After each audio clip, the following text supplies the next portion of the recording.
In this stage, you'll formally review the package of information, data and learning so you can close the project down. Often projects do a reasonable job of informing everyone what's changing, but don't always leave a good solid piece of documentation that somebody coming into the business 2 years later can pick up.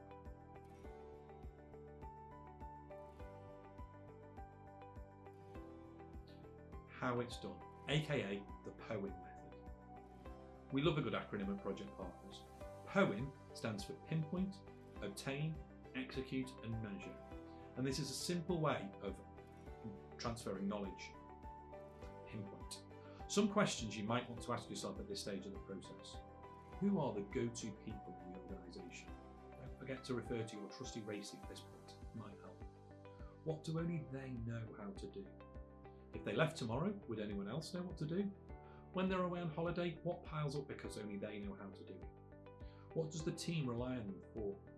What is the obvious stuff that you assume everyone knows? Obtain. This is about being methodical and logical in your approach to obtaining the information. Build up some metrics or a spreadsheet to collect this sort of information. List out the individual or individuals who you're collecting knowledge from, the critical tasks they oversee and how important they are, the availability of the information. For example, does everyone else know in the organisation or have access to it? What is the impact of others not having this information, and what are the resources needed to share the information? Build up the library of knowledge. Execute. Once the information's gathered and stored, it's time to go and execute. There's a few different tried and tested methods to transfer the captured knowledge. This is not an exhaustive list by any means, but in some ways approaches I've taken have proved successful. First one is mentoring. Sometimes called shadowing or pairing, this is when the individual whose experience you're capturing works one-on-one with the person in the organisation observing.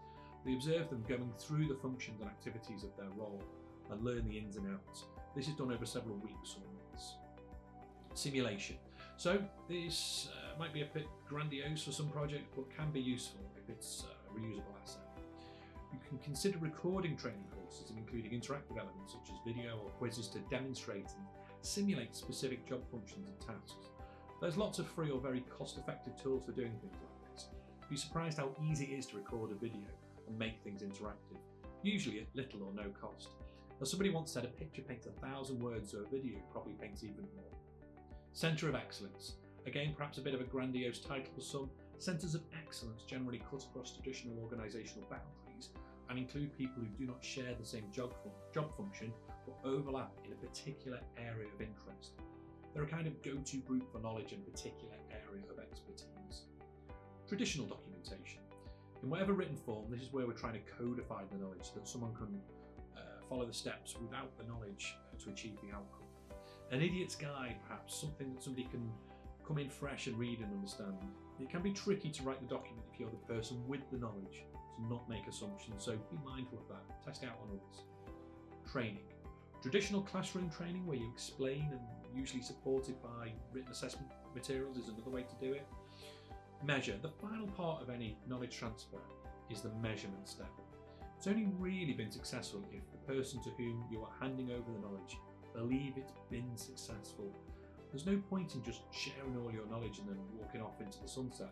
You've got to make sure they feel comfortable and confident to pick the thing that you've handed over to them.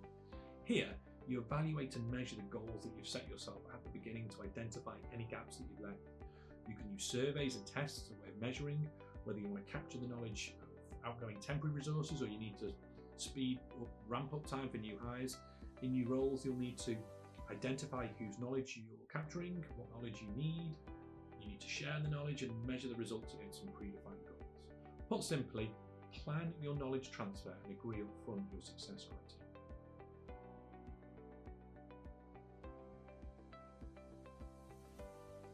I love a bit of good value-adding governance, and that's why Handover should conclude with a formal review meeting, where everybody agrees the handover has been successful.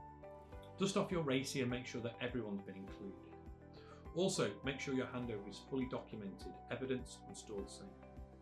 Record the names of those involved and, crucially, get agreement and sign-off from all those people who were named and agreed to the handover. Once you've been through that process, you'll have your decision as to whether it's time to close down the project. Finally, I know we're talking about this stuff near the end of the project, But ideally, you will have involved from the start the people that you know you're going to need to hand over to, although whatever it is,